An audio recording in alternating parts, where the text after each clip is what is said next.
Lever le Comortas BEO hábhílas a hochdeag, agus níl gceiste gomsa ach láithreoir na híthe nacht a chur in aithnadíobh. Bhí si animnithe de chradam chumarsáide an oireachtais a réir. Tá si mar láithreoir spin 103, radio na Gaeltachta agus radio Rírá, agus bhí si mar láithreoir a gcuin ag Comortas BEO ag an oireachtas an uirig. Lever dul chuirgaí fáilte ribh níomh ní chrónín.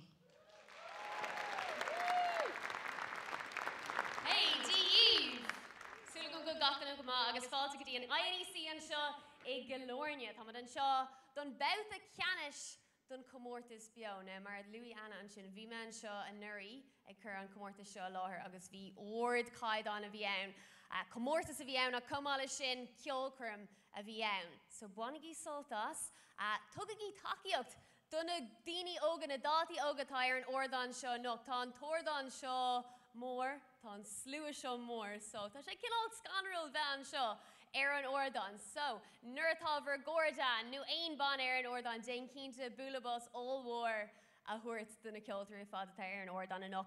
De aine nachhfuil ar an ólas faoi an Comortas BEO bhí sé oscailta do galtaí scola idir 1 bhliain 10 díos agus 8 mbliana 10 díos agus go bunúsach bhí orthú órán nua cumtha Gaeilge scríb. So támuid an a bhródúil ar fad go méid 8 nórán den sco atá nua cumtha go thomláin as Gaeilge le cloisteáil ar an ordan seo. Mar cuid an phróséis don Comortas bhí ar na dátaí fí seán a chur le chéile agus formid go leor iritis. So tá an 8 geoltóir agus an 8 mana dearannach ránatha agan agus mar luí méid or caidan ag na hóran ar fad, so tá ag súil go mór leis. Dúisina den sco freisin rocha méid tríd sin ar ball ach go leor deisna ann. Agus ar nóí támuid ag créile BEO ar YouTube TG Cahar bei méid cúlsáte ar Snapchat TG Cahar le cuid den crack mata si bh géirí muid a leanúint támuid ag Snapchat ag TG Cahar TV. Ach tá 8 banad mar luí méid le bheith ar an ordan a nocht. So bhualam, so le dosíon muid, bhualam cloisteáil webh sa lucht féachana. So bhfuil aon seo ag taú le TY a hain ó chlórclán a bhuiris? An bhfuil a good of us, there we go. Bhain sin. Bhfuil aon seo ag taú le dris ó go cloiste críomhuir an Spidel? Fuoi gasa agan ó cloiste dela sal dún dalgan? An bana an seachtar agan ó manscoil na turbata clún mala? Slua mór an seo. Bei geall ó Caharlach. Bei Conor Gilpin ó Coláiste Bhaile Clór an Gáilmh. Bei the Bellflowers ó Loretto Maile Clia Carrigan Tullig. Agus an bana agus Iri Mayor who teacht ar an ordan is an céad bana tá agan an nocht Groove Line ó Conte Leitrimach. Nish. An bana seo Groove Line is tagan siad ó Scoil Cuimseach, Naomh Clór chun é Leitrimach, an tóran a bhés á Canna acu ná deis dal agus ar an ordan a nocht. Tá Bron Winnie Kirgavan, tá Evan Gerry, tá Matthew O'Conneilla, tá Glenn Feely agus Tarach ó Snuddy agus Mary Louis méid coola méid na hóran seo tá siad ar fad Harbor ar fad, so déan cínta taú go mór leis na ceoltarí ar fad agus iad ar an ordan. Agus mar luí méid támuid ag créile ar YouTube TG Cahar, támuid ar Snapchat TG Cahar comá agus na moltóirí ar fad atá agan Katrina Keane agus Grania an féilen búlabás a thuirt na moltóirí.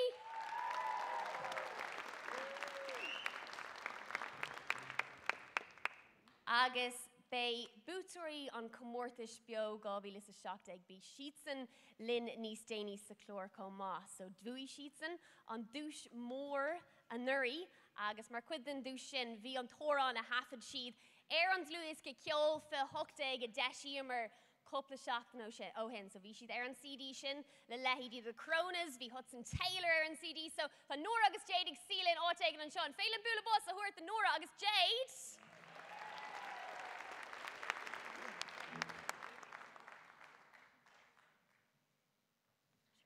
Díomh is muidir na Groove Line agus Bonstolt has an Amhrán, gur míle maith agus.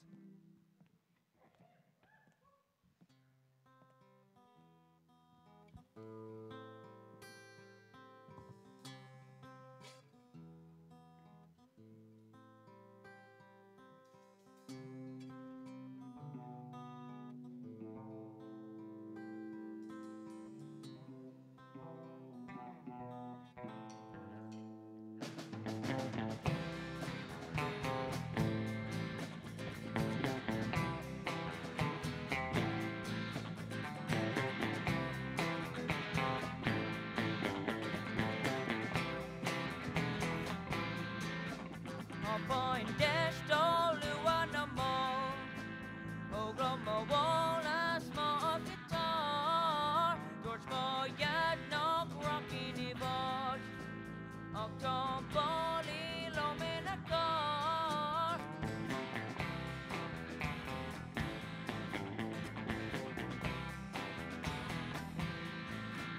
Déan muidir léir sráid na sló Tá nuan sin daoine le búla Is tá sí gléasta suas go seo Cean imar ticéid éon bhealaí go Mexico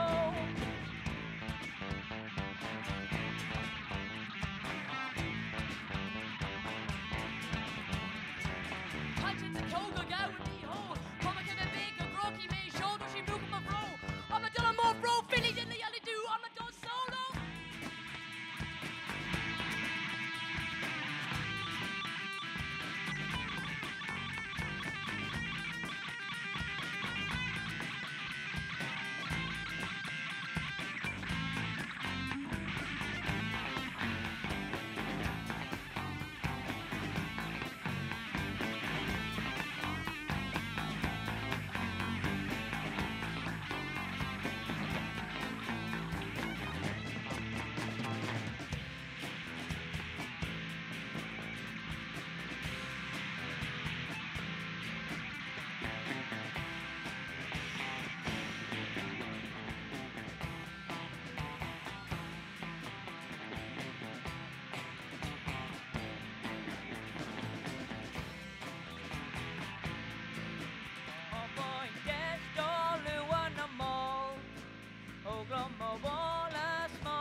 Tarsusan seo Tarach ó snodí chun stáú.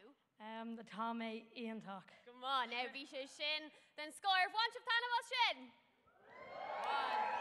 Inis tom Tarach, inis tom beganín faoin órán, scéal an órán. Well, tá an órán faoi, so duine a bhfuil Colleen aige agus téann sé amachchas bhaile mar tá a dhead ag scrise a chlín. Agus an sin tá an Colleen ag scrisa a chlín agus téann sé amach sa domhan agus sin é, Agus bhfuil scríbtú sin bunathe haithí pásancha nó just scríimig é go an crack. Agus inis tom faoin próséid nuair scríbann sibh órán hí sibh fad síos lena céile nó scríb den bháin focail agus duine eile an ceol nó chunas go raibhrí sé sin. Well, scríimid é sa campa, bhí campa ceolaging agus bhí midna I bana agus scríimid é le céile. Tarsusan seo beganí. A bhiltóirí, cín ma cóirthaí dús, tuci mé thugad, céir de ceaptú faoin órán. Yeah, bhí sé aus. Bhí sé ionach in sciln ar an gitar go háirithe, sa maithú chuna mé bhí cosú le Van Halen nuair d mar sin is go an cuioine leat an banna sin. Agus bhí sé cosú le skiffle ceol ó léirfuil ó na seacadí le an fum ar an gitar eile.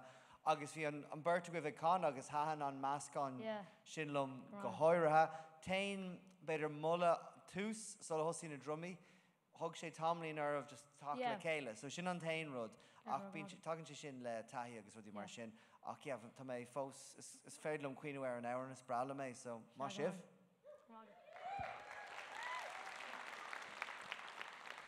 Agus Katrina, what you were ein intin le cían an Russia beganín málaigh tosú? Sin an tain cóirla a bheith go gom was just beidir beganí ní smó eibríon a bhar an tús. Ach seachas is sin, bhí sé haar bar fad, hahan stílan árán go mórlam, bhí sé anas nasta, bhí ran fortíocht an bhana go hana bha, agus ansnas de vishe vi bun tanavas sin an prívod because ma vun shivshit tanavas den bunin an lucht vekan at tanavas agus vina lyriki an cliste vi ream jazz sound vi glorine tuk gwiv agus vi an rap an a tanavok so really shakas and tus just shakas pagani nos myber and tus vi she gahanavar fad agus vi me an tanavas falter os creek Nish Torhak, tá tú hééis senam san INEC tá bunny óhór a hééis sen mar an orlan seo.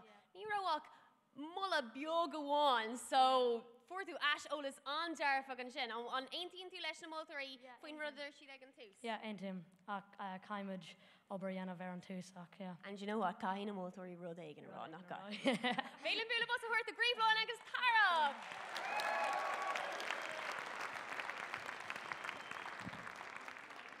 Agus os rud é gur cúlamid ó na moltóirí bacordam iad a chur in aithne díomh i gceart. Dús tá gráine Bleasdale an Astor an Ceoltóir agus an Loighróir déit an leanú de ráile an lista sin. Ach an féilen bula bus a chuirt a gráine Bleasdale. Sa lór an sin tá Cian McCorry, Crealtóir agus Ceoltóir an féilen bula bus a chuirt a Cian McCorry. Agus Katrina ní Huluán, úidir múntúir, Crealtóir agus Loighróir leanan an lista ráid an dram seo. An féilen bula bus a chuirt a Katrina.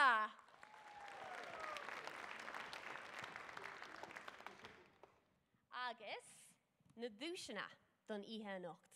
Tá siad seo mór an céad áit an bana nu an Ceoltóir a thiocfaí sa céad áit joí siad €2,000. An dar áit joí siad €750 agus san tríomháit joí siad €200 agus mar dur mé níos luúthe támuid ag creile YouTube TG Cahar, támuid Snapchat TG Cahar ag TG Cahar TV, matas vigéri an crack cool sáte ekel béimid an sin. Ach an ordan lom an seo, an céad bana eile tá agan. Agus iad gléis go dasan seo ní mai rocín te céir de horlóí. Fi gasa an tanamatá an mana seo. Ó Cláiste de la Salle in Dundalgan an ordan tá Irla Carol Donica McGay, Conor Conway, Sam Badejo, Colin Bellew, Enoch Eloa, agus Ronan Byrne. Mar sin, bana ivra dó a nocht ag bauta ceanis an Comortas BEO an seo ag Oireachtas na Gaeilge Gaibhí is a hocht ag an féilen bula bus óhór huirt do faoi gasa!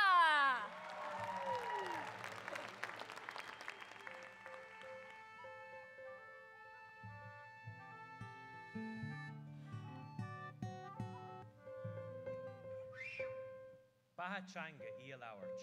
Nach fear sin, is Misha John, agus Tomig Frastal Cláiste de la Salle in Dundalgan. Tá tá jaragarum, mar tá shanga níos ládra inis ná mar a bhí si riamh. Is muidin a bhui gasa, agus cummuid an tauran seo Colleen an Gorta. Is somebody an tauran seo don sail mar a bhín Aaron Fado, agus don Gaeilge mar tá sí sa látá nuán. War an Gaeilge tríd an Gorta mór, in anóin an Immercha, an Bás agus an Fullinch. Mar sin, mar frití BEO go Joe. Buinigí sultas.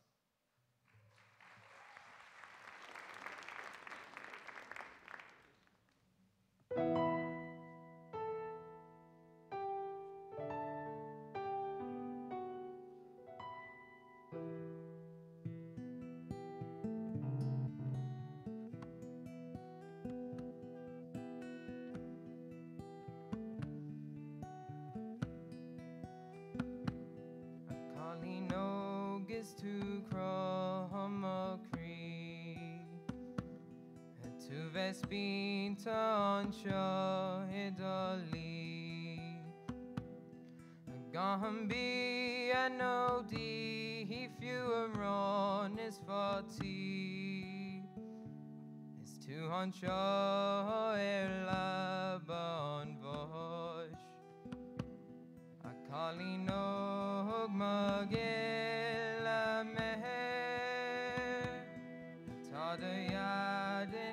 Glovi femia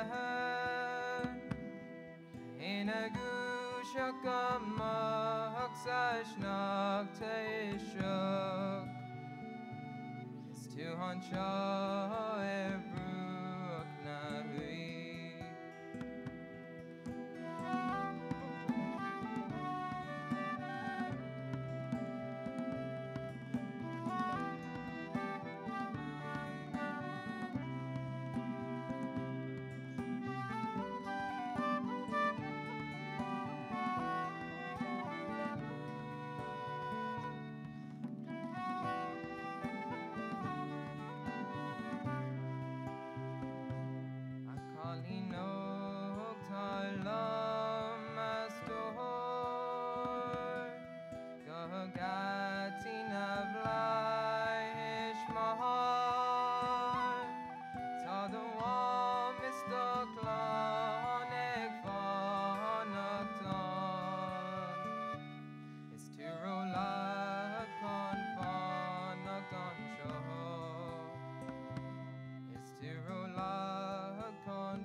tú den ag na chat tras na le hairolum.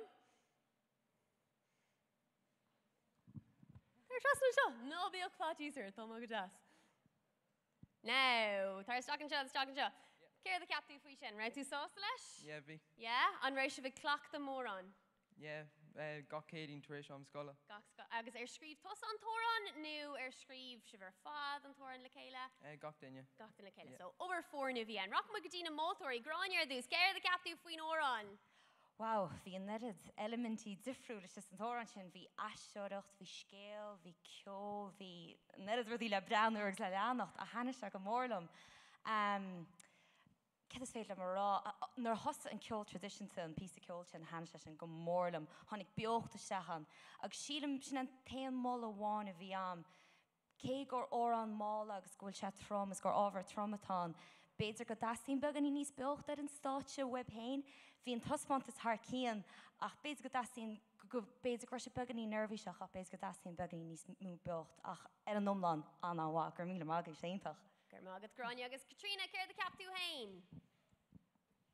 Well, ein team le Murán, really a dúirt gráin sin, you know, hí na lyricí anna simúl, hahan an réimh rá, a thug si bhegan tús gomórlam, because I suppose nuair a bhíon míún arán a gut, you know, bí níos mó céile leis agus bín, you know, míú níos mó buint leis. So hahan se sin gomórlam, you know, bhí sé anna saléir le feiscint gur raibh macnamh dain te fior des na lyricí, so má sibh. Hahan an instrumental gomórlam, you know, nuair a fioc an tempo suas, hahan se sin gomórlam. Tá glór even agat, just tá sé annaheachar a stáitse mór mar seo gan a bheith nervhíiseach. It's just, I suppose, the díhil dhéanamh beidir cuma féin bhuaína go cur ar an aig. An tá sé sin har a bheith deachar tá tú anna óg, is stáitse ionach mór é sin, is deisíntaach é, tá glóríntaach agat, but mar a dúirt me just beidir, you know, begáí níos mó féin bhuaína más féidir ar gan na néróg a haspáint ar an aig sin beidir an tip beidir thuair an díomh, but ar an umláin anna dearfach agus anna tanamhach, so maisibh agus fair playtíh. Tú sós leis na seola sin? Yeah, gur mágah. Cén féile bulabos bháin eile thuirt a faoi gasa! Ok, mar luí mé, tá muid Snapchat TG car, má tá phone agat an sin, muna bhfuil Snapchat agat, Dain $10 Snapchat in Ishtirak, agus muna bhfuil tú fá aigen, muna bhfuil tú ag leanúin TG car Snapchat, le sé go muna an seo, TG car TV, feici tú an crack fad, cool stáilte be muid léir teis na ceoltóirí sa seomra glas tá anias hí star, be muid léir teis na ceoltóirí I gceann cúpla nóméid faoi sin freisin. Ach ar an ordan an seo, an céad bana eile ó Loretto Carrigan Tunney, aoniad seo do the Bellflowers. Béisi de canna an tóran den bhuir agus ar an ordan in nocht tá Margot Moore, Kyla Bell McKinney, Lucy Mahan, Jennifer Levy agus Isabel Kiley. Bulabos eile do the Bellflowers.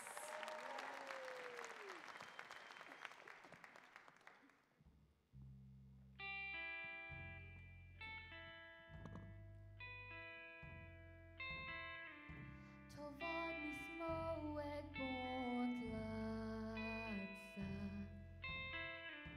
Tofan aram mis moa echo.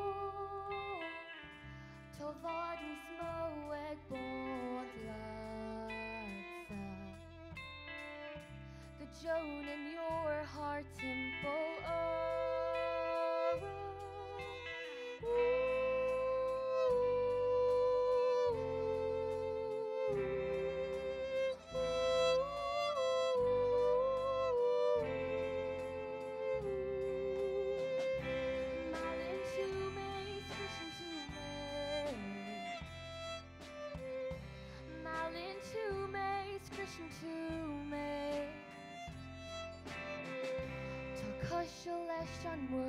on orchard stowin, oh, Denwood.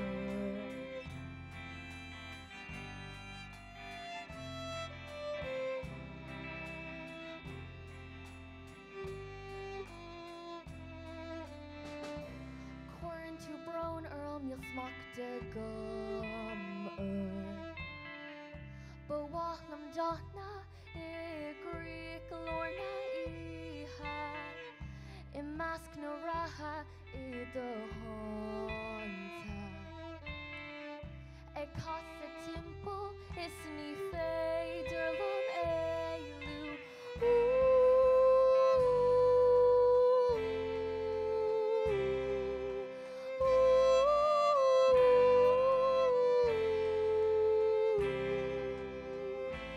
Joan in your heart temple,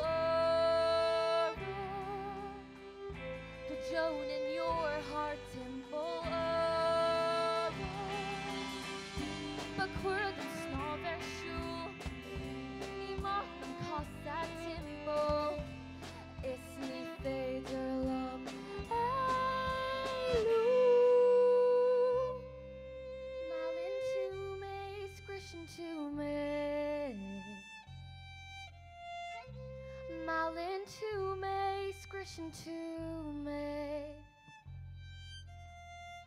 Takashalesh were on orchis down oh Denmore.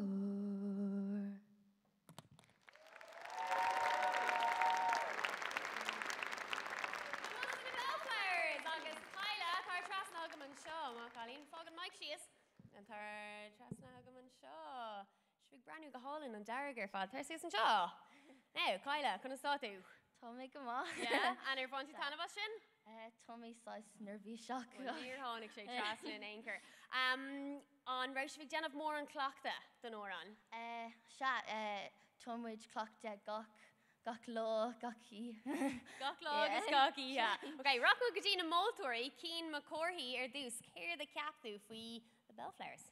Má sibh is an éagsúil ar fad cinlín indie pop chur sé roimbunny ceol éagsúil a gcuimhne dom. Sprálam an steel guitar ar an Telecaster, sprálam an glór cumá sa má thuimhí na lyricí go hálainn cumá.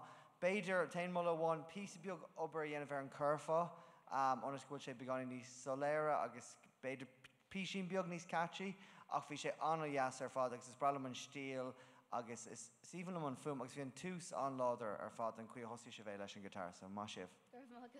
Agus Grania, Bleasdale, Care the Captu. Well, bhí mar Harva tuí leis an camerará agus bhí an winine agus suair sáin sin. Thug tún siomar fad leat ar an thuras seo san órán seo agus bhí sé sin solar níor bhreanna tú nervhí seo cé gur túrágur tú beganí nervhí seach níor bhreanna se.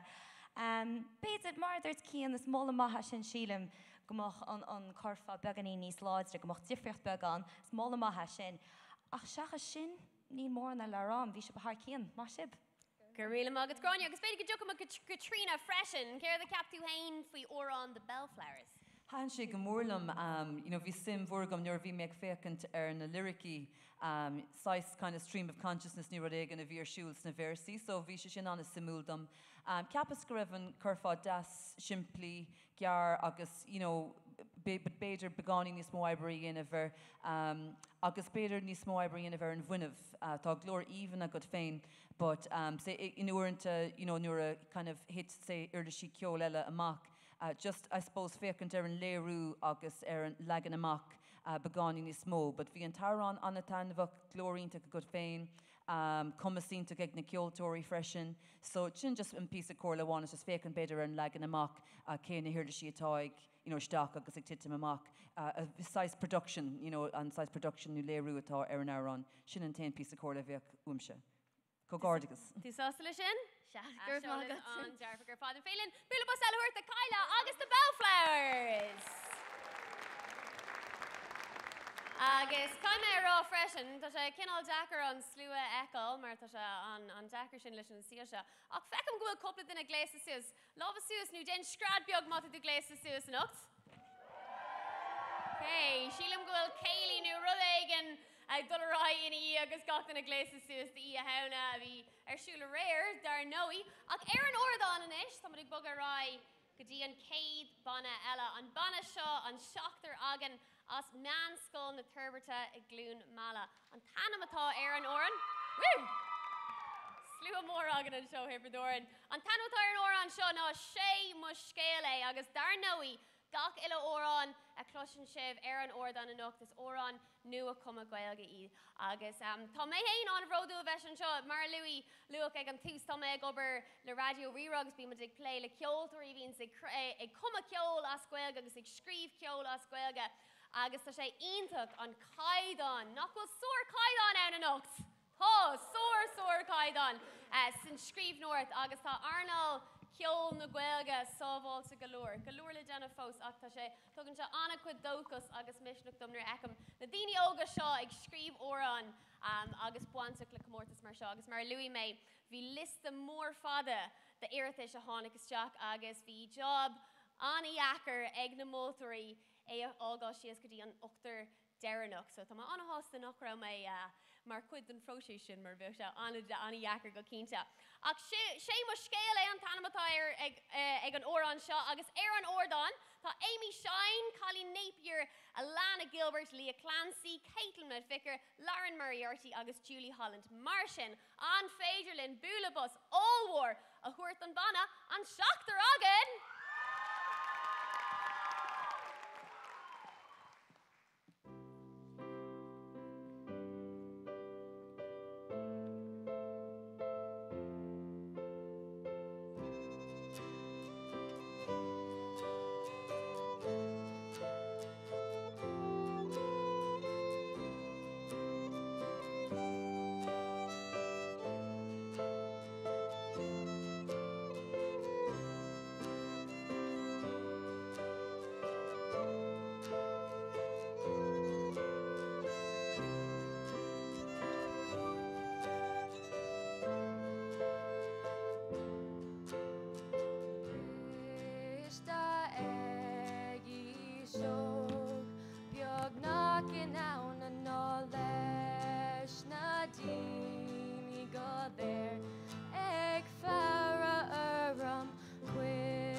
Cha in Wales na sil shataltika Saigan na galonica ek hermanga Knock back into girl pop beta mayor shrine Unrada ector ni iter Tainú rud na haisfáin cé atá anam. Lig don taisfáin dit, sé mo scéala, ná dé ahrú. Mar tá bródú lasam hain, lig don taisfáin dit, sé mo thuras, tar éis na blianta.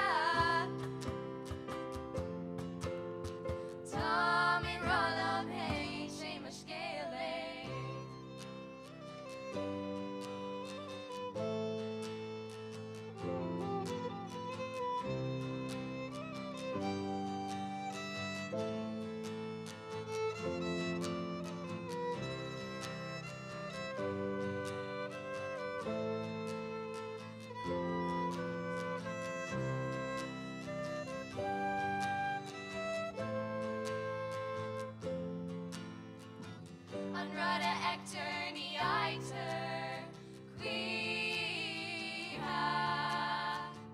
An Dainu Rodna Hashbon Heata Adam Leg don Tashbon Dit Shame of Skele Nodding Ahru Martam Road Ilasam Hey Leg don Tashbon Dit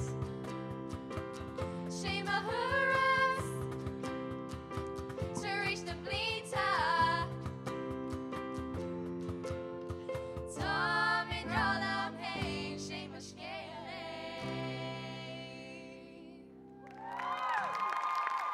An Shockler Ogin! Colleen, Paratras na Hugam an Shaw. Ma Shiv, Colleenie.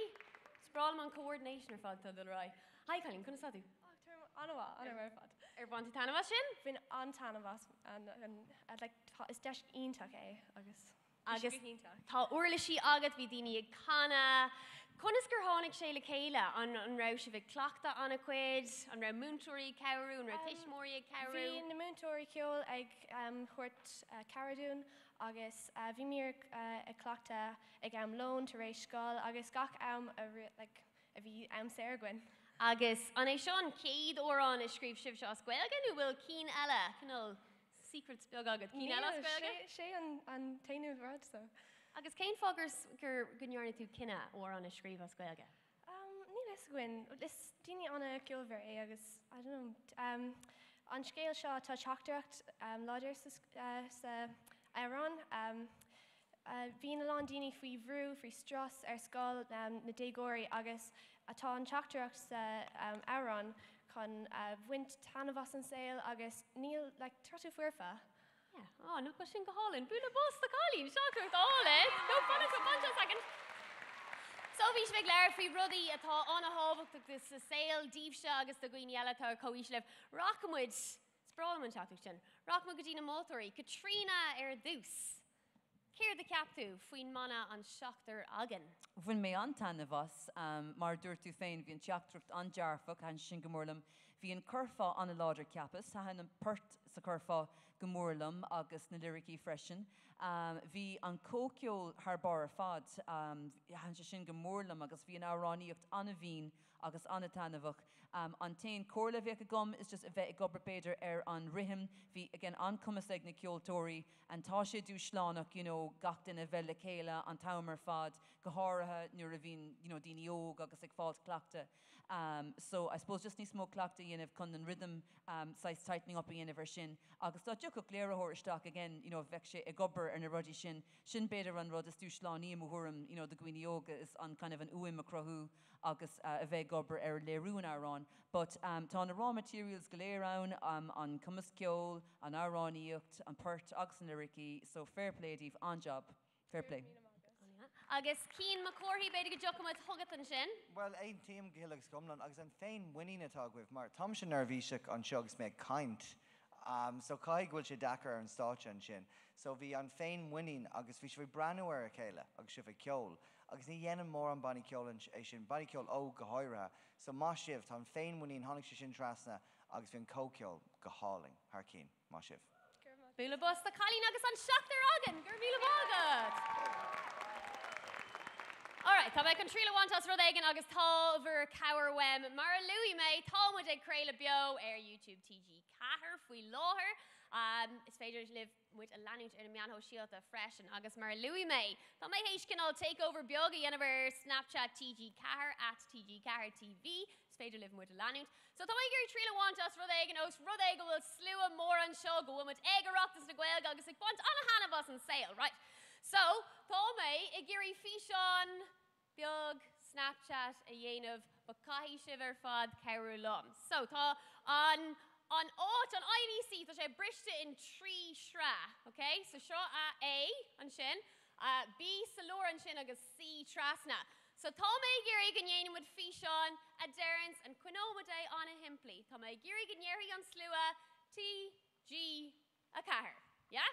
TG Cahar. So, sra A an seo. Now, uairanta déanamh seo agus bíon an slua like TG Cahar. but branín sin cinál rubbish ar Snapchat. So, tá fuin of wham, tá mai giri gan ordói sib an dín an seo san INEC. So, an dram seo, tá sib se kun T a scradial, an dram salor, tá sib se kun G a scradial, agus an dram tras an sin, tá sib se kun Cahar a scradial, agus déna mo day ar nos T, G, Cahar. An feidlam clachta of let dram A, tá sib se kun T a scradial. So, Teresia tree.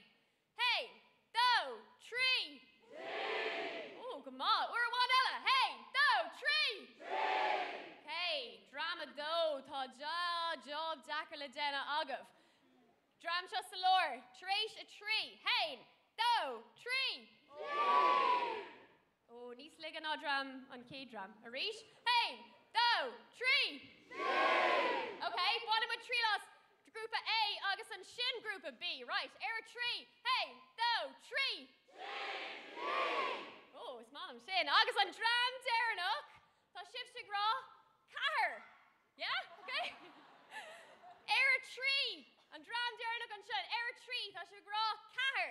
Hey, do, tree. Urwan ella. Hey, do, tree. Okay, sullen yen am tafa there. Mer thigan shiv. Gohora na dini ogla Snapchat. Maybe not dash one I could show you. So, Tomwich Kun, clock day yet T, G, Cahar, right? Air tree. Hey, do, tree. Tree. Okay, August come on a shin. Love is an air, right? Ton gamanish. Love is an air. Dane, payrod, big dausa. Shasus must be live.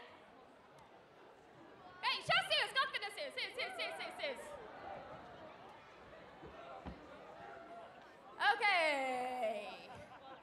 Okay, Denimud. Trial run Bilgawan Ella, Agus and Shin, Denimud and half of there, and calling me Chukamatug and Shin. Right, air a tree, and clock the Dernock. Hey, do, tree. Tree.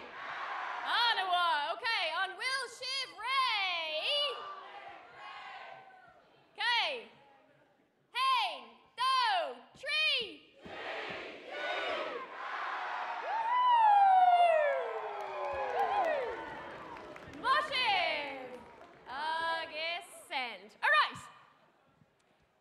Hello, we should Garkalor, Bosun Chin. An Kate Bana Ella Tha Eger in Ordon, T.Y. a Hain on Tanamata in Rupa Shaw.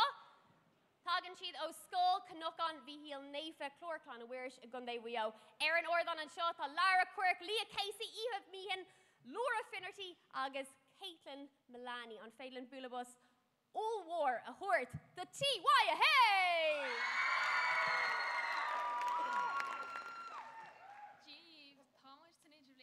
Cnochan de Hilnefa, I glor Clanaware, she gone the way, August shot a ran, Creeverish that.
Frega Krejani Akamei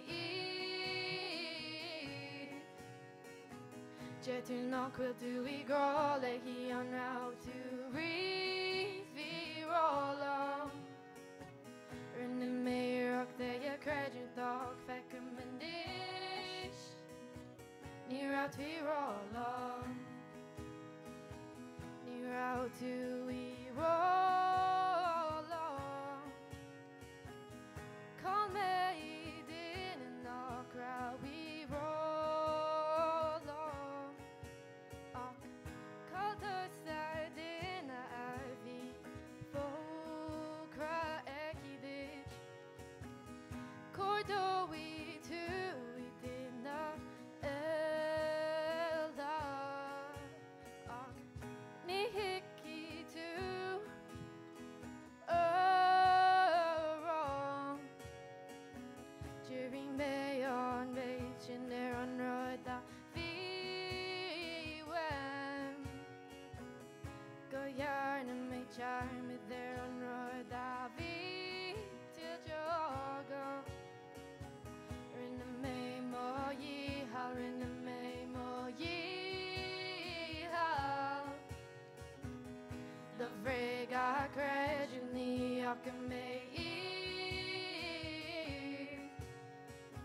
Jet to knock will to we grow like he on route to reefy roll up. In the mayor of the crediting dog, feckum and dish. Near out we roll up. Near out to we roll up. No be fargog, no be jill to sock. Jane is for. Vad ni svar, nå blir fargag, nå blir jill til såk. Jane ni svar, I vad ni svar. Rinne mig må gi hal, rinne mig må gi hal. The friga credit ni ak mig I.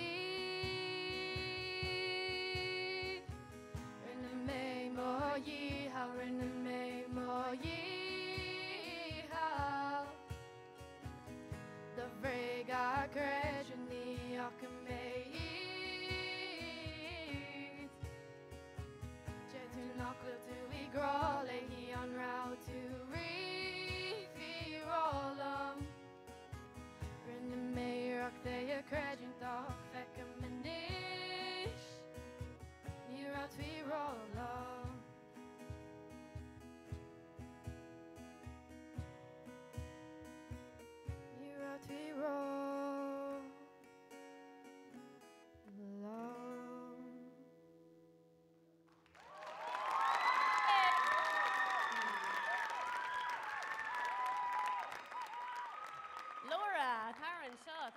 Taran Shaw. Can I start you? Go on. Nervishuk? Fiogani. Oh, ní córda de bheith, bhí sin harbór. An raibh sé Jackar ó an iscríomh scoilge? Bhí sé Jackar ach tháinig sé le chéile. Absolutely, tháinig sé le chéile. An bhfuil ó an scrífa agat as béirle hana féin? Like an mín tú cuma cill go minic? Ní bhíon ach chuúla mar faoin Comortas ó Amhrán Nuachumtha Gaeilge Miss Keneally agus... Miss Keneally an seo? No?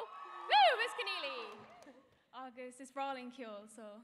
So tháinig siar fád le chéile. Bhí tú harbór leir maithú. Tuach an muid go gráine. Céir the capú? Bhí sé sin go hálan, bhí sé ó an das siimplí, agus orintí trí session ar tá rud a cíns cinál lom agus cinál briste síos mar sin. Ceamar gra beidir gur sé beganí nervhí seach ag an tús, a tháinig se besteachanach se go le rá, hí na lyricí go hálan, beidir go dasach beganí níos mú muín webh ar státe, mar tá sibse ban soltas, ban chola an eile soltas freisin, agus tuair se sin beidir muín breise sin roiib. Ach ar an umlán lyricí dasa agus ó an álan siimplí, bhí se go hálan, han se go mórlam. Agus cín? Go hálan is haan an teránaí go mórmórlam, tá glór éagsú le cé. I mean, bhí Ryan ceoltóirí éagsú tá isteach am clígan agus mé géisteach leihí, begáí níos mó fuinmh beidir. Sin an tain rud beidir níos mó den na drumí agus níos mó muinín cumá ach fi sé go háling agus na lyricí. Tá sé go háling fecar an méid lyricí a chumsibh cumá. Is cinnte go bhfuil bua scríbhneoireachta guibh agus lánigí a rai, mar tuí féasar bh fi sé sin go háling a nacht sa má sibh. Moet tú sásta sin? So just begáí níos mó cleachta ach féach tá tuair an seo óhór, so rinne sibh job den sco. Dúra gur míle mágad buúla bos a bháin eile dó an seachtar agin!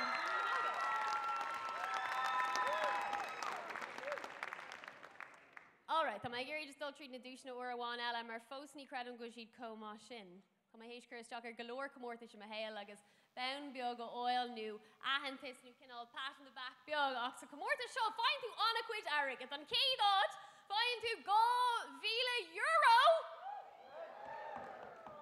an darát fáin tú seo €2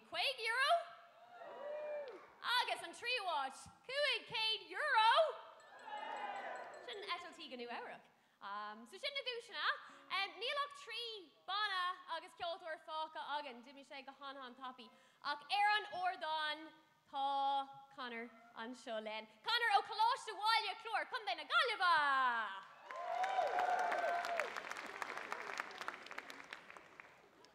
Bhí sé Conor.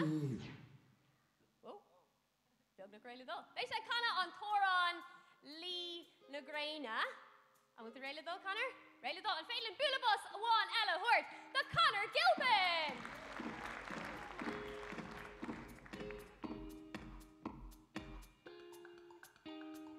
Sias ag an ishka an Kjol ag images an green egg like an amok Tom a hula dunta August Tom a gover my Tom a foggy full of me Call my Tom lemma kurgi and ish August fos Tom bone a crescent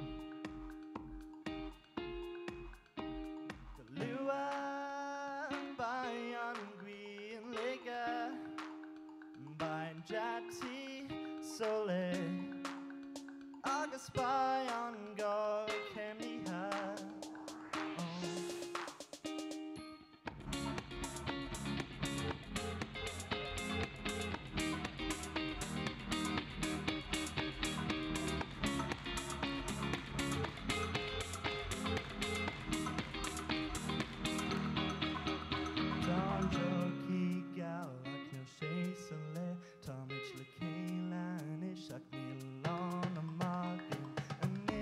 See she is August faker and green egg dolphy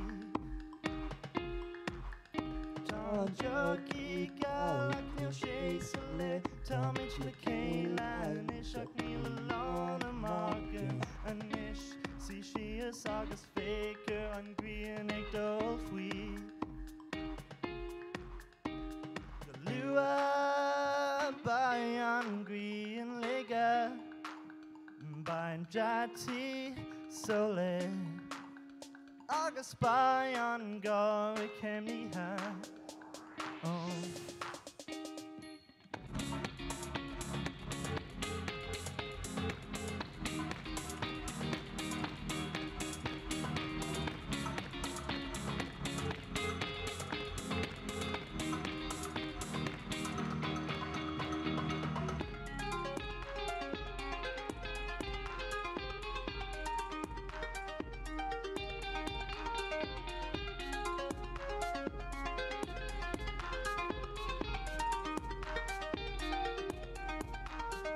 Lua by on green lega by Jati Sole August by on go Kemniha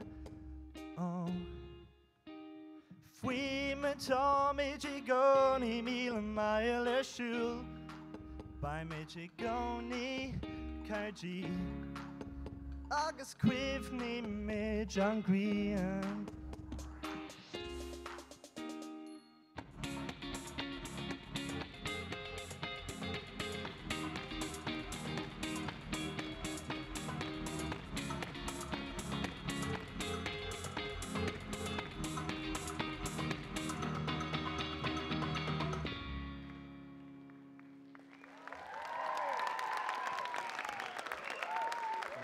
Connor Gilpin, Mahu, Tara Trasno, not very shit around, Connor Gilpin. Tara Trasno Hugaman Shaw. Now, one on Slua Tanavoshin, one Motori Tanavoshin, one Gokdana, one Gokdana Kuastata Tanavoshin, one May on Hanavoshin, one two Tanavos. Sha. Yeah, the on crack Agat. Rock Madeira Kadina Motori, Rock a mega keener deuce, keen. Get the captain for Connor. Yeah, to me, beach was in like Niles Rogers new Aaron guitar and Shim Shikahalling, Slerg been to a gauge to Clash and Far Shin. Vina drumming going with the Ainer, so Bula Boss Bresham or Vishin Ainer and you. Agus sin níos céilbhre cumá ó héh airgid there mar ní gada é roint le aine eile. So mahu, no, ach bhí an stíl go háling, chur an glór David Kitt gwibhna dom, hí na drumí agus na backing tracks bhí go háling, agus an sin don curfa bhí an guitar mar an curfa mochlegan agus bhí sé go háling agus tá skillna got an sin. So lana ráia bhí sé, agus bhí an slú a le cumá, agus sin rud is tábhachtaí, bhí daoine géisteach agus sprag tú gach aine, so bhí mé iontocht tóca lei sin, mahu. Kermagad Keen. Shin Rud Moore is Kurtu Goktan egg Bula Bus, be Meg Dausa Kuastata, I'd say Gura Goktan and Show Giri Veg Dausa. Katrina, Hahan can all on Gnation done performance or in a shaylat. Hahan shake a moorla maniv, and we should come all in with the clutch fast, the Cartigan or era, you know, Nurleen and Kjol, a mock there, Sakulra, if you groove just her bar fad, you know what I mean, you have Nyarta Gomak Veg Dausa, Lesh, August kind of a gluska, Lesh and Rihim Shin, so agus mé kaint le léirú der madar le léirú ní slúha le léirú na narán is rud olbhór sin really a bhfuin le papceol tá bíon léirú an arán Harbheith tábhaach agus is tócha gur léirethór iontaú comá le ceoltóir so cógárdachas tá suchta sin tá glór even agat bhí beidir 5 beag leis an túnáil ag an tús ach deasaigh sé mar a cútú araig agus tócha go mín gachtain in bhí ag an tús ach faoi mar a cuaig an tarrán araig han sé ní smó agus ní smólam agus chuna chuir sé úna arm nuair a chánig an rif sin isteach han sé sin go mórlam anna catchy ar fad so cógárdachas fair play goit. Mahu Connor, bhfuil bus mór de Connor Gilpin, gur míle mágad, mahu. Go on. All right, támuid dar nóí ag creile ar YouTube TG. Cahar agus am na creile an bout the ceannis the Comortas BEO gá bhílas a hochtag. Agus a ríis Comortas é seo bhí oscailta the galtaí scoile idir 1 bhíon déag díis agus 8 mbliana déag díis. So mata dú ag sí an seo just hiúlt with stock an seo sa Glen Eagle. Ní raibh the cínte céir the bhíag dul ará. Béan Comortas ar siúla ríis an bhíon se hagan agus mullam de aine chur isteach ar. Uaireanta ceapan daoine le hórán nua cuma Gaeilge go sé canál scanriil agus gúil sé. Dachar uaireánna cuma as Gaeilge ach lura ceir má tá sé tastal tá sé go hálan. Sílim gan éonta éis bhlum. Nach go sé go hálan na hórán seoir fad a cloisteáil as Gaeilge nocht. Tá. Tá sé anhá agus tugann sé anna chuid sppraige dúnar fad an seo ag oireachtas na Gaeilge. Agus ní éiteach bud a bhean seo ag creile ag an oireachtas agus an INEC gan cabhra oil ó go leor daoine. So tá chun buíochas a gabhfuil le coppla duine nó coppla grúpa ar dús an tarachtas a dhéanan's job den sco gach eile blian. So míle buíochas leis an oireachtas as muid a chur ar an ordán starúil ólinn seo gur mágad comá le údarás na Gaeltachta den takeíocht leanú na hágann si dún agus de urs na Gaeilge freisin. De cuman na bhíon tá sagan go leor daoine an seo a bhí ag scléip na hóige rinne seachtainna muisbhan seo? Bhí an crack a go bhar rinne seachtainna coolla mé. Comála sin gur míle mágad le Conor na Gaeilge agus le radio rira hagans takeíocht leanúnach don Comortas BEO freisin.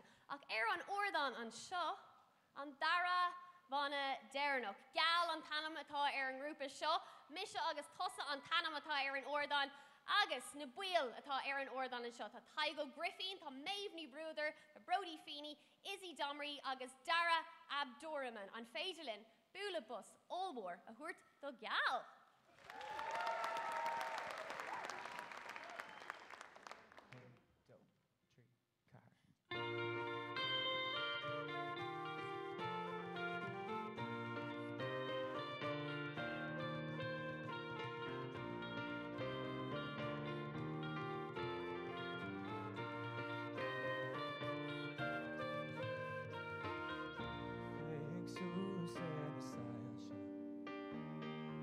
Glasa Susan Niha Tana Fergan Nuvig Bread Air on Spare The Rickig Misha Ishins Live Ton Tour Von Lost Eg Malin Netalon Stock Coming me if we are in the make me for 60 a month.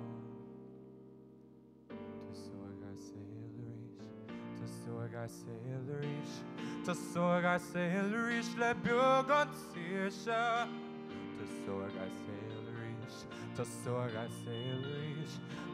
I sailorish, med sjögasjösa.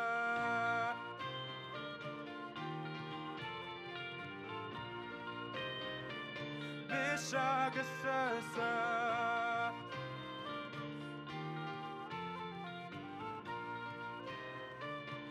Shagasasa, and make me goni Emily, and make me goni bor if we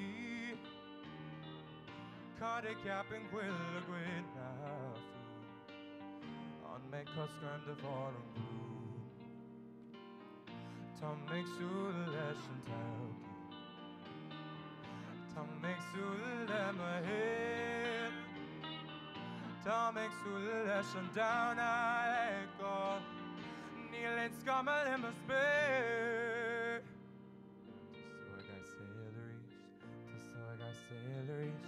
To Tusog a sail reach le bug an sisha. Tusog a sail reach. Tusog a sail reach. Tusog a sail reach. Mishaga shasa.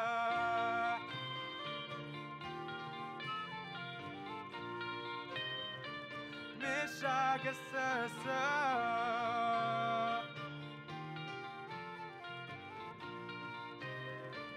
Mishaga shasa. Beg me go to lash na green. Agus beg on gwydlin. Good middag come at soft. Ni beg mid la gayla. Ak yalam the nafila. Good love and my love. Good love in my love.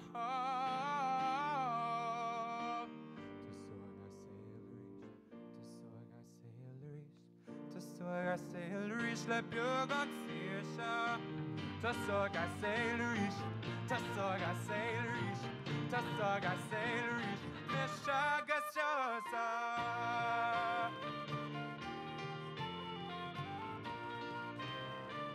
Mishaga shasa.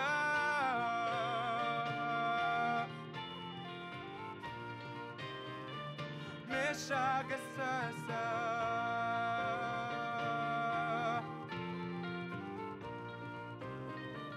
Mishaga shasa.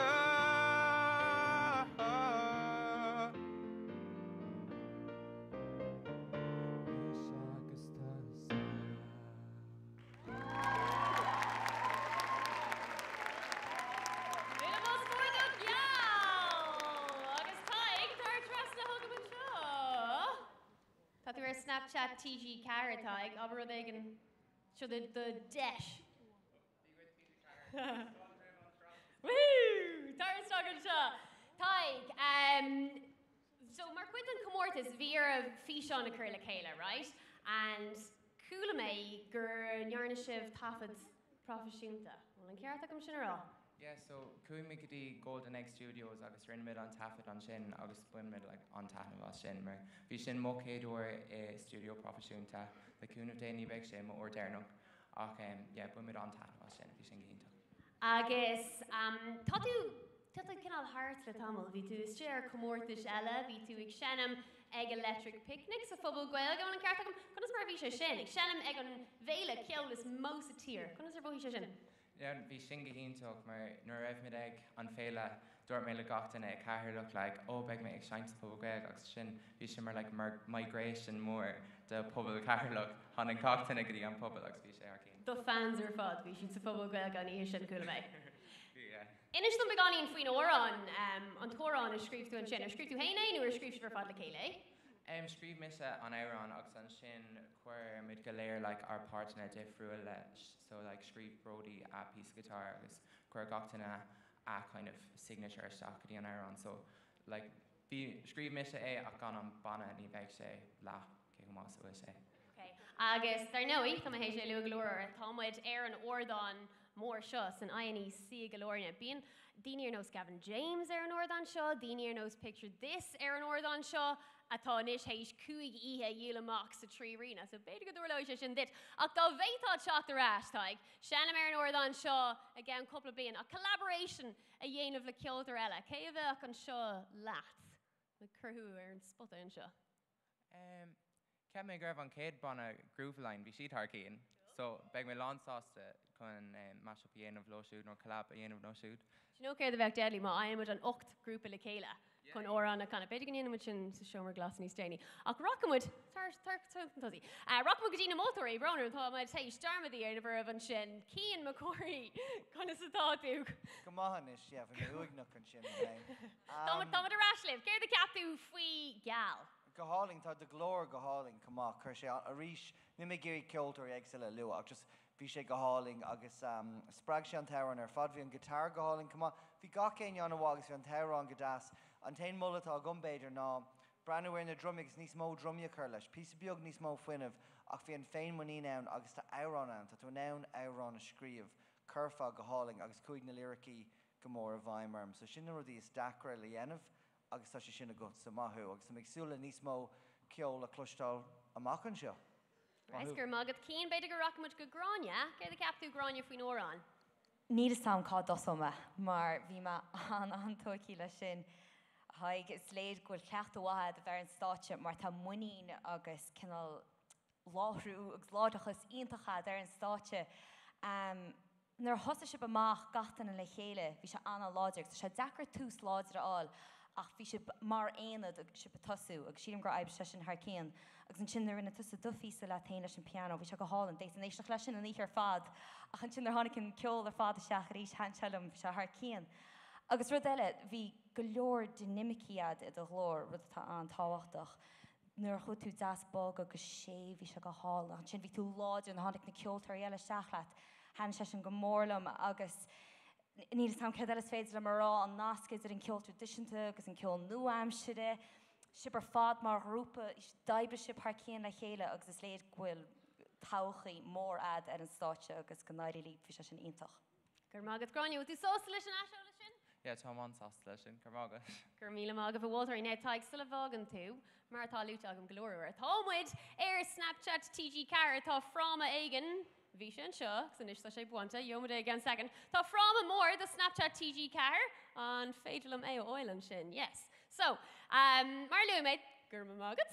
Mar luúméid, támuid ag créile ar YouTube TG Car. Fuoi láthir comála sin, támuid cool státe ar Snapchat TG Car agus nuair créiclín muid leis an maní, tá méid chun an fráma seo a thógáil isteach sa luch féicna agus tá méid gurí galóir green graph agus galóir snaps oil liver fad, so taig Broner, but tá can úsáid mar hampla. So, tógan fráma seo, okay? Agus déin do pose is far agus rocky sé seo ar Snapchat TG Car. An féidir in búla bus, nu, Kai, Ray, hey, do, tree, woohoo, gur míle mágad, taig agus an bana, yell! All right. So, ní creid mé ach támuid ag an mana deranach. Ó Coláiste Críomhuire an Spidéil.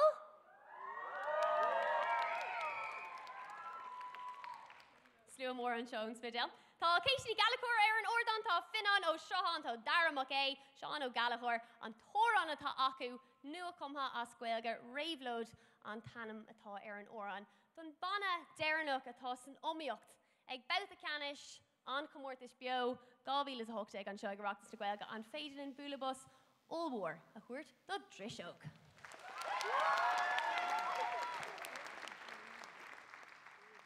Geholtib.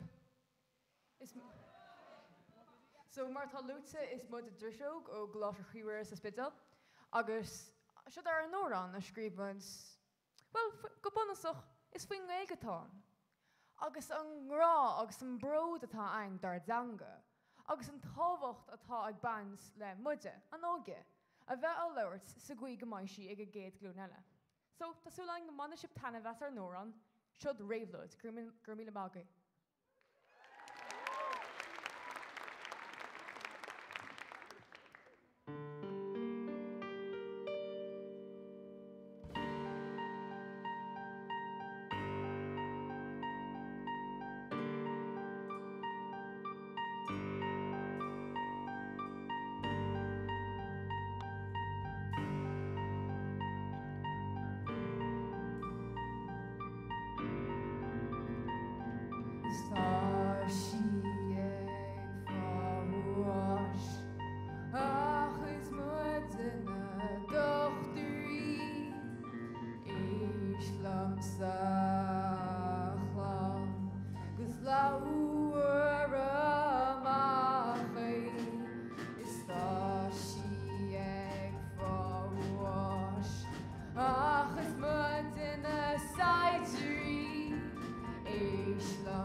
Ach, keep falling.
bhain sé. Bhain tú tanna bha sin? Oh yeah, one, gohínta, yeah, bhí sé just aisteach a bheith ach just ionintach harhar. Aisteach a bheith senam san INEC, right? Oh yeah.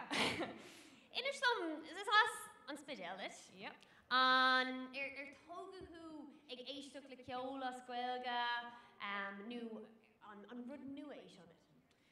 Ní éharné bhí gcuilgan mar bhí má an óg agus mar sin sé bhí ceola scoilge pórtach go a híal ó grama ar car nó cuaig líon díis. So is ruds atá bhí a gúnaí agam.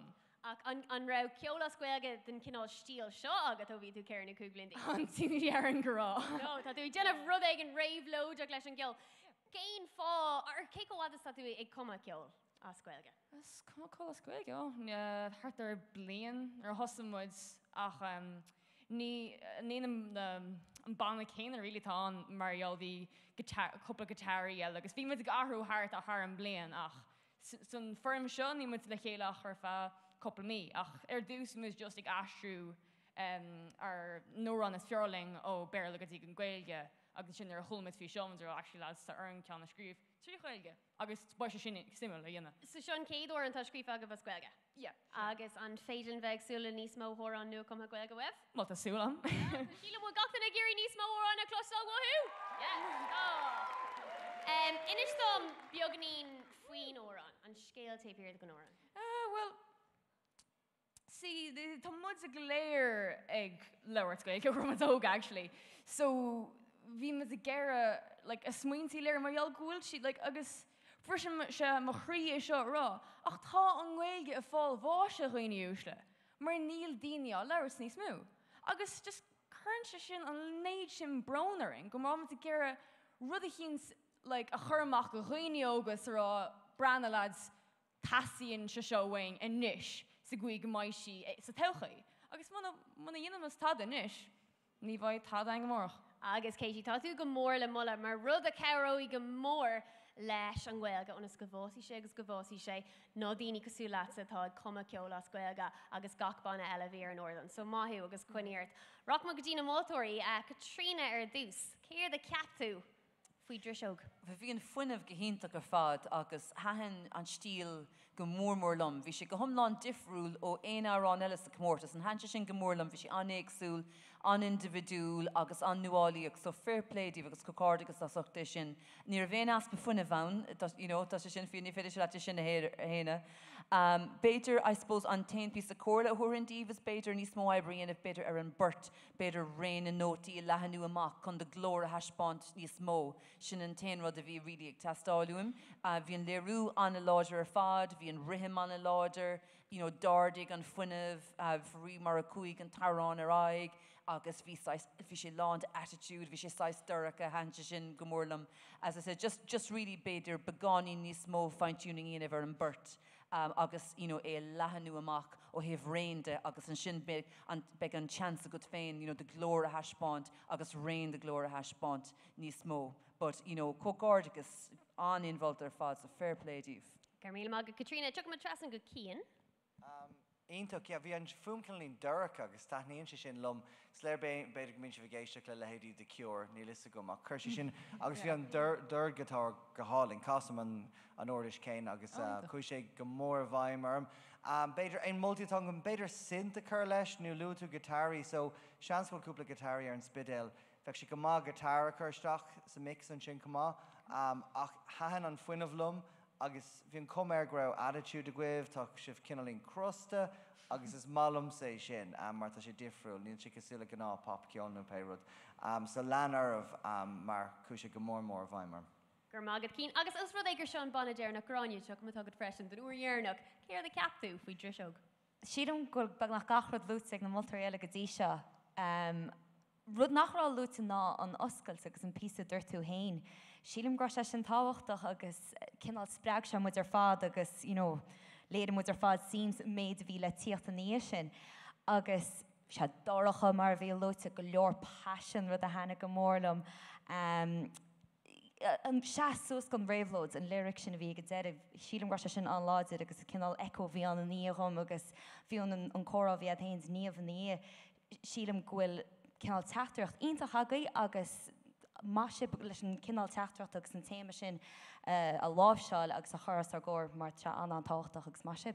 Gur míle mágad gráinú, tú sósta leis an asóla sin? Ó, yeah, tá. Agus is léir mar luí na móltarí go tú passionanta faoin tanga agus faoin geol cá mé dris óg gan 5 bliana. Céad é an spruch an méisih ag seanam sa trí arena, an méisih ag seanam sa Olympia, cá mé dris óg. Tá, sú an go bhanmas le chéile sin rud amháinach. Ceam na ghúil an trí arena go bhfuil fum deas agus sin. Tá go cínte. Bíle was bháin eile the Katie agus dris óg, gur míle mágad. Right, agus sin. So, tá bútóirí an Comortas BEO gábhílas a 17 cool státe a sí chun teach amach agus an tórán a bhuaí an nuirí a canadíh ach ar dús. Chá má dul tríd na baní ar fad. Nach nearna gachtain a sore job aniu. So TY a hain ó clór clan a wiris, bíle bus.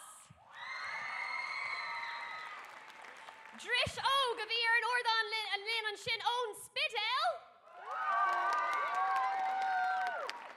Fui gasa ó Coláiste Delasal dún dalgan. An seachtar agan manscoil na turbirta clún mala. An banna geal ó Caharlach. Conor Gilpin Coláiste Bhaile clór gan na Gailge.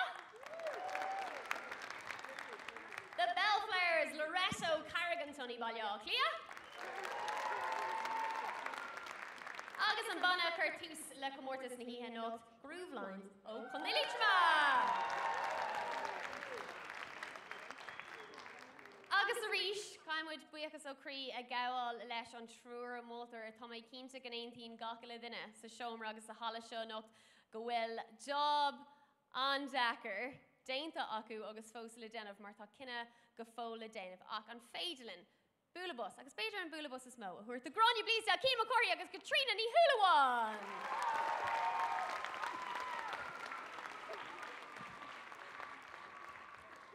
Agus tar nóí do gachtainna a bhuiní agus a haci leis an Comortas BEO agus a ligdún bheith ag créile anocht agus ag seanam anocht ar an ordan all-in seo. An Tharachtas Conor na Gaeilge Radio Rira, Údarás na Gaeilge, First na Gaeilge agus Cumann na Bhín. Búlabus, gur míle mágah. Alright, agus tuisgur bháin mé tanamhas agus gréisih an bhá. TG, Cahar, Ura bháin eile, don uair dhearnach. A hain, a dó, a trí!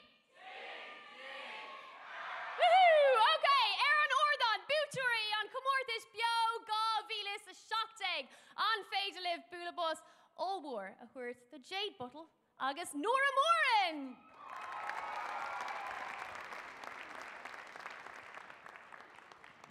Agus mar luí mé bhuaí na cálíní an dúis mór níla sagan cognací an €2,000 ach tá mé cínte gur bhaint chuna bus rénos. Comála sin bhí si ar an dlúisce ceol fe hochta agus tóca go bhfuair go leor agah an dlúisce ar scoil, but leróid leis na cálíní faoin taithí ar fád a bhí acu agus iad mar champíní Comortas BEO fe 17 mar sin. Jade agus Nora.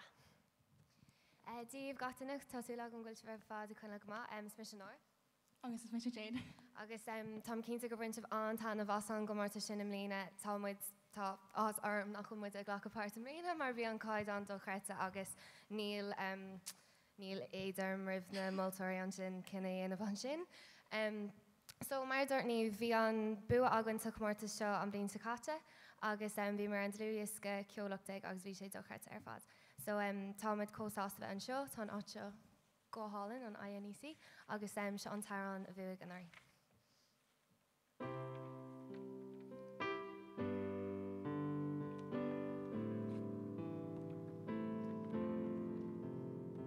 Irene an gcuoine maidin is líon sé san ní cúpla or down idir an dáróid sin fuúta atá sé leis an amnúg bhar seo Bear crime leg all of a storm or in mean shake up yo It's when I will not know Shahid na legend to orga So be a kana e war dogo is a dausa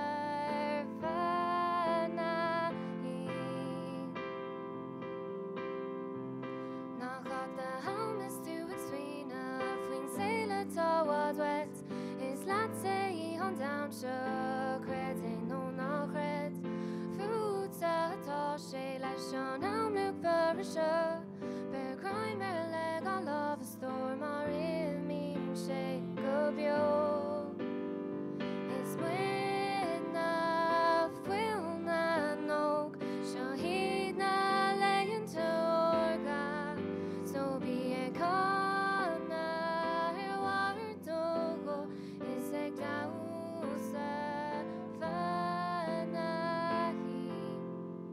ni vai with on sugar yo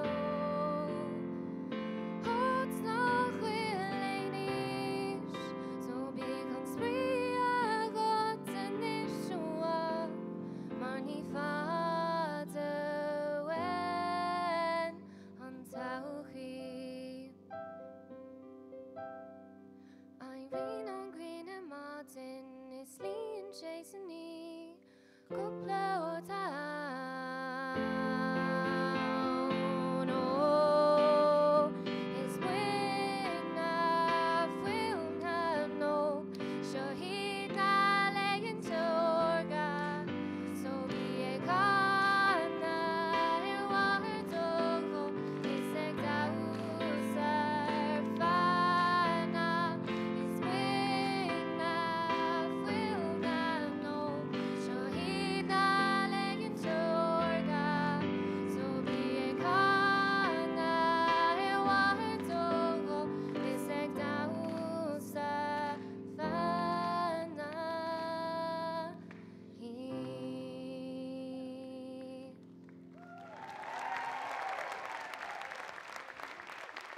Nora agus Jade! Tar trasna hugam an seo, Colleen. High five. Hello, hello. Ma sib, tar stock. Bhú sib an nuri. Bhí sib ar an ordan seo, glíoch amach vernanam, nur hórla sé sin, conas ar bhoi sé. Sfinnig mé cé over me chun an targad ar fád sin a chahaf. Agus sílam gwil gach in a fisroch, céir the rinne tú leis an gáilí ar sin? Ceannig mé fón nua agus daolas am cóneach i gang. Agus? Yeah, mar an gcéine is gom ní mé chun. Níos the gurí rá, all right. Ach mar cuid an dús freisin, bhí sib ar an dlúis go ceol, right? Agus ar an dlúis go sin cúise amach go 350,000 dalta manscola, cúise cóp gach bonscoil sa tír, bhí sib ar CD le lehéidí the Coronas, bhí sib ar CD le lehéidí John Gibbons, J.P. Cooper. Picture this, Louis me hana féin, tá héis cuaig ihe dhéileach an trí arena last year the couple of law, tá sib ar an album céine low, fuair siad an talbum, déis siad lever nóran. Conas a bhíonn sé bheith ar album le ceoltóirí cosúla sin? Well, is iad sin na bani a bhín muidna ag éiste gló go minic agus iad sin na bani bhín arsúla ar an radio agus tá sé dochret a kind of ar nanam eáil ar bon an dlúis go sin tá sé iontóg é fósní creid mé. Agus an leirtó, tháinig sibh go bailach líomh mé an tafid, ag ghlach sin lár fad mar ghlach an rudí mar seo, ach bhí sibh anhha. Ar bhain tú tanmh as an tafid, so tháinig na Colleen níos deach, rinnemuid tafid profisiúnta ar an óran, ar bhain tú tanmh as an taithí sin. Yeah, bhí sé jokreit sé, ní hégan, ní rive níor hiig mé like cévéid ober a bíon chuiristeach an rudí mar sin, agus thóg sé an lá omláin chun ar an bháin a hafid ach ag deir an le taithid an sco a bhí ann, formar falafels, bhí sé raibs. Ach yeah, bhí sé harbar. Agus sé é mórgur radio na lifa, Kerry go mór leis an tafid sin, so gur míle mágah. Gur mágah radio na lifa. Tá sagam ghfuil pauci geal roh, ach tá sibh sa séblin, agus gáda gach den dhéanamh. An féidir liv an sadair agus an ceol an nasca faoi láthair nuail an ceol cinál ar latíh, seachas an íanacht. Well, tá muid ag déanamh ceol donar teist, so kind of tá sé nasca le chéile cínta agus buine an tana bhas an ábhar sin agus yeah, like tá muid gur chuine leis an ceol mar cuid mór dar saoléis. Agus nuair a ágan sibh an scoil, beidir go racha sibh go dtí an chláiste, beidir go racha sibh gobar, ach beidir go mé níos mó am agah ceol le henam. An bhfuil sibh géirí an bhaní sibh le chéile tá súla an gabhaní, an bhfuil sibh géirí an bhfuil sibh géirí leanúntará ag seanam ceol le na chéile. Well, tá anna gom ar nóra like níos mó ná deblin a nuas streamer sa bhain scoil lena chéile comá, so nuas go an conas nach go mé tíndí go fáil. Ach, is dócha go bhana mid le chéile, like, I deagbháil, like, cínte. Tá is gom tá mé chéine ag dulga, well, ag géir dul chuig don nírí, agus ag dul chuig limna, ceapan. So, few, you know, big size scar ag eise sin, ach, like, bí mid a cónaí congracht dal chéile, so, yeah. And rud one nar Louis may vi sé gesta go mé Louis liver in a shockna. Nur a deisimer an talbum Kjol, vi Comortas siúl de skull na freshen agus vi queer ag skullni tafa the enever or on a veer in Louiska and format oskon Cade Quaige iritis. And I'd say gwil fihenu trucka iritis agus du shad she'd ver noron. So kai me the has bondi ta poshti bunskul agus poshti manskul a timple na tira ag conover noron agus an tasholis a formwit. Tá sé códeart tá daoine anna hóca liv. So ná stop a gig shenam, ná bíigi trid, bíigi cordú go do, bíigi conna lina céile agus ag scríb go do. Sulla bhágan sibh, mátá aine ag branú urin YouTube TG Car, nus a lucht féic na tá sagan go galúir daoine óga. Onlain cóirla agat, do gine tá beidir smín of an cédór an sin a scríb as gweilg. Onlain cóirla nu ein vulla agat. Ná bhí fasí sort é of mar kind of bhí sin an ros bhí gaslin, we're like, oh, time we're going onion with a, we'll dine chun bheith brand new. I just ná smín of is even a dine bheith éisiid le ceol nua, so ná lig do sin chuirstachart. Yeah, agus an orcéine really in I just capan like a cord dine like níos mó a bheith tú féin agus ruirí mar sin nábí ag ligan de daoine eile chuir straachart nó tuis a gom féin tá daoine agrálam ná daon é sin sa choláiste ní airóí glása ach like ag dearan é sé fuúsa mar dearan an teran agus yeah, just leanaráid is cuma faoi daoine eile just bí tú féin. Míle web Norgus Jade is inspirad shiv bert the anna codini an seo so má shiv vi mud cósás in nervú shiv nori an nuri agus cósás a go shiv rashim lena agus tá súla gan go gloshi mud galore kill better CD new album brewer be a makan seo Norgus Jade Míle Malgav Colony. All right agus an ish an nóméid daríra na Bonnie fad atá san omíocht uaháin eile TY a hain ó chlórclán a wiris dris óg ó choláiste críhuire an spidel faoi gasa ó choláiste de la Salle dún dalgan an seachtar agan manscoil na turbert a clún mala gal ó chundé Carly Conor Gilpin ó choláiste bhaile chlór chundé na Gailge the Bellflairs ó Loretto Carrick an Sunny agus Grooveline ó chundé Leitrim a Bulabos bháin eile do na homahóirí ar fad.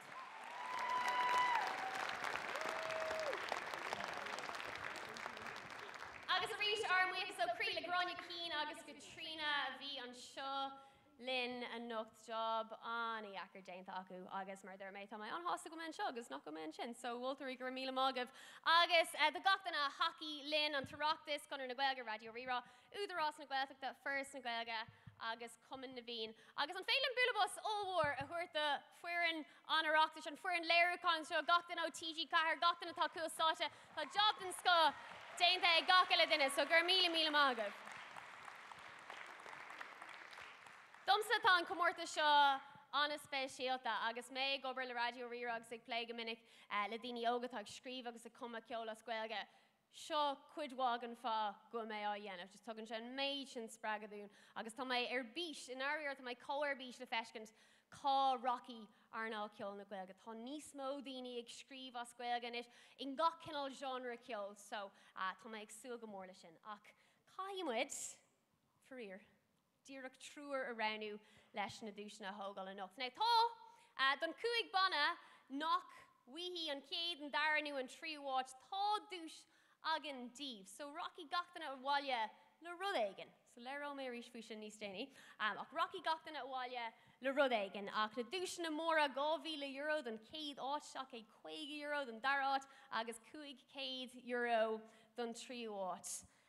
Is gádún díreach trí bana a ranú. Agus cumála sin bhrá le Radio Rira cuiire thuirt donna Bonnie ar fád a bhí pórtach a nocht teachtasteach go Studio Radio Rira bhrálinn sesiún BEO a dhéanamh liver fád just hílamar go rá an caidan Harbór agus gur cóir go meach ceol mar sin ag dul amach ar an radio. So le rómé le gach bana níos déine bhrálinn si bhar fád óil isteachí an studio chun tafa ceartaí ana bhar an órán agus é chumach ar chlór radio. So ur dhearnach Bulabos the gach a bana a bhí pórtach sa Comortas nocht.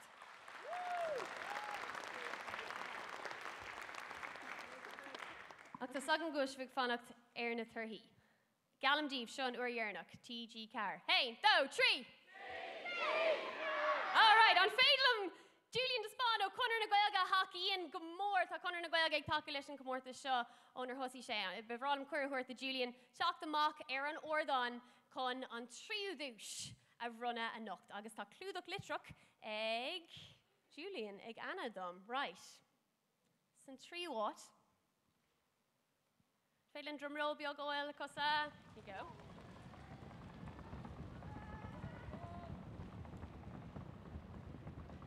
San trí what? Comortas BEO an Bouta Ceannis an seo san INEC Galornia Rocktas na Gaeilge Gá Bhíle is a hochtaig.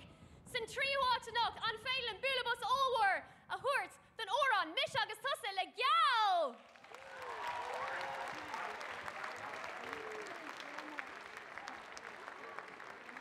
Agus is tóca gúil siad áitegan an seo. Taig agus geall an bhfuil sibh an seo. An bhfuil sibh an seo. Geall, geall, geall, geall, geall, geall, geall, geall, geall.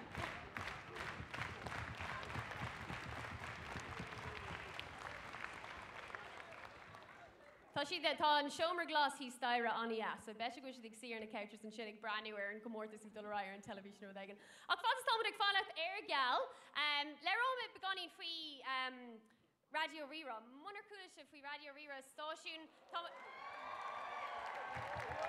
Tarmá, Comortas live. Comortas live. An tríú what? Agus más féilm cuir a thuirta Louise freisin an Oireachtas teacht amach agus an gradam a runna ar an mana geall. Bula bus ela the geall.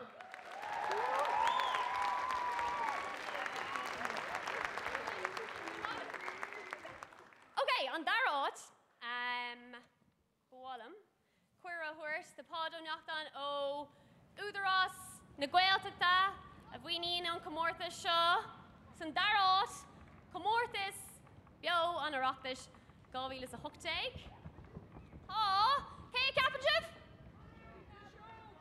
Cé capitib?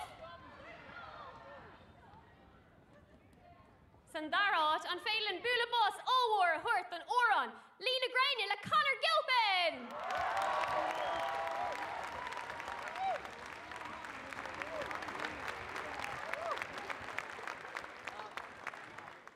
Agus fadas támid ag fannacht ar Conor an sin. Le Radio Rira támid ag creile in trí áit támid ag creile ar Lína ag or.ie ar an Radio Digitach agus ar an app. Agus is stáisiún muid do Queenie Óga ach bín na loithróirí ar fad. Ag leir Tos Gaeilge, hello Conor!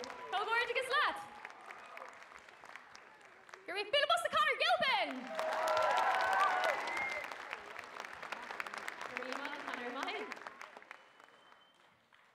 Agus, tá sagam nach mé deis agam a rís leir faoi seo. So, is stáisiún muid tá Radio Rira creile do Queenie Óga. Má tá spéisi géine bheith pórteach sa stáisiún tarsú sagam ní, bhí mu a gcónaí ag leir ag daoine óga. Is daoine óga cosúla go leor daoine tá sa loch féic naniu a cairíonn go mór leis an stáisiún agus sin an fágul an stáisiún ann díobh se. Ach ní leanna mé rá le mo chud cainte mar caithí muid an cíad dúis a thuirt amach. €2,000. Cé bhéan? Cé capitib? Bhualam, Seán O'Quinn, fáilte chu ribh Seán O'Quinn, príomhaimneach Uras na Gaeilge, teacht amach leis an dúis seo a brunna, agus Louise an Oireachtas gur míle agus bhean seo freisin. An céad áit, Comortas BEO an Oireachtas Gá Bhíle is a hochtaig, bulabus ó Cree don óran deis dal le grúbhlein!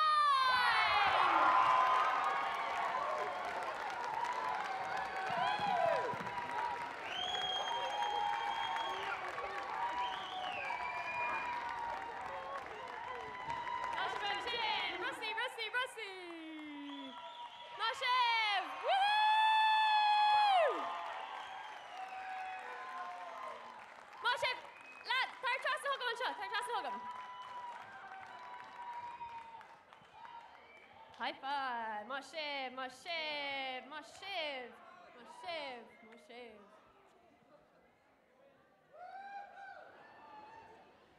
Nick, tarsí sogan seo.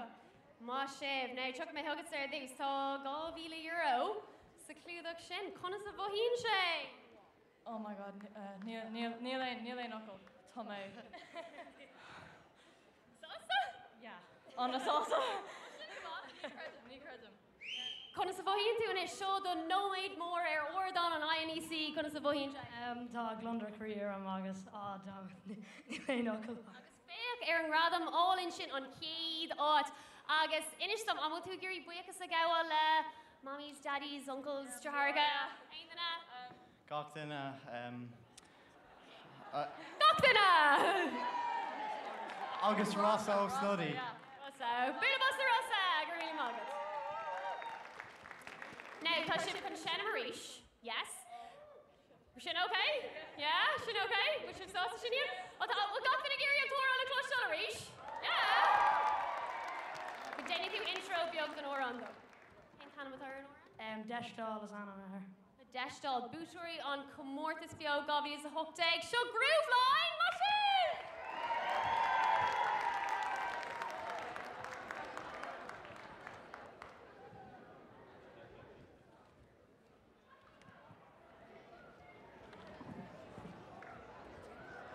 Now, gur míle mágah.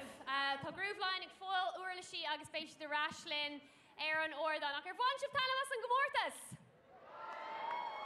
Bhí sé Harbor agus tá sé ionach slua comórla seo eáil san INEC agus tá cinnte go méid go leor agah thart níos déanaí comá. Ach a rís míle buchas leis na mótarí le thuirthirí agus gach ile duine bhí póirte gachtainna bhí ag breanú ar an Sáile YouTube TG Cahar.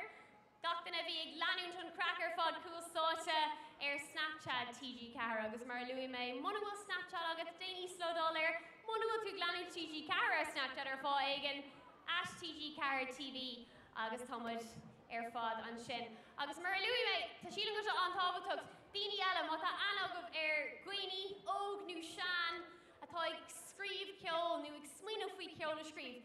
Déan cínta cinál brú nó spraga a chuirtómh an ceol sin a scríomh. Seol na hór an isteach an na stáisiún radio. Cur isteach ar Comortas mar seo. Cur stuff amach ar Facebook, cur stuff ar YouTube, cur stuff ar Twitter, cur stuff ar Instagram mar tóma de géirí níos mó ceol ar nó scrúbhlein agus na homóthirí ar fad eile a eáil. Fecham an féile a poster sin eáil? An bhá an profisiúnta.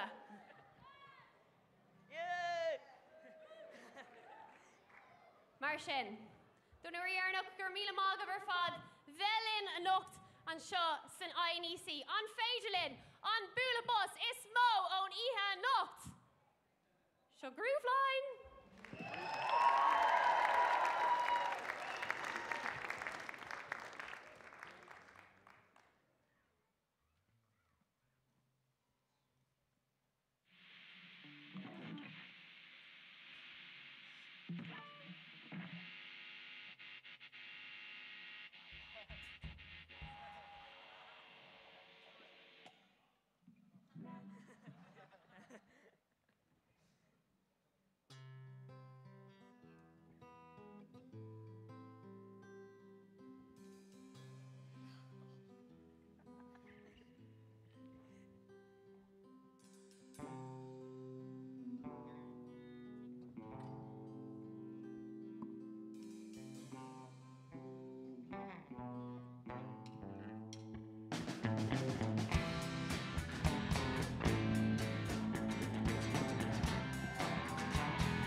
Show. Can ever ticket and finally come back to go.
ach John Boy